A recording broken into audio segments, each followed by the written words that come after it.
এদিকে আসো তো একটু, দিদির সাথে কথা বলো। দিদি, তোমার নাকি খাতায় নাম উঠে গেছে, তাই আমাকে পাঠিয়ে দিল তোমার কাছে। মোদি বড় মিথ্যাবাদী। এই এই এই এই ফুল স্টপ, এখানেই ফুল স্টপ।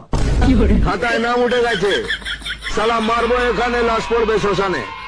বল তু কোন হ্যায়? আমি ফাটাকেষ্ট, গুন্ডা ফাটাকেষ্ট। কাউকে হসপিটালে পাঠাই, কাউকে শ্মশানে।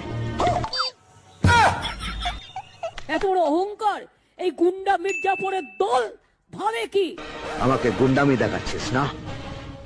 সালা মারবো এখানে, লাশ পড়বে শ্মশানে। 17 বছর ধরে অনেক বাতেলা দিয়েছেন, আর দেবেন না। তোমার কিছু বলার থাকলে তুমি অফিসিয়ালি বলবে। আমি জানি আপনি একটু আড়ালে আবডালে কথা বলতে ভালোবাসেন, কিন্তু এখন থেকে যা কথা হবে সবার সামনে হবে। এবার নিজের কাঁথায়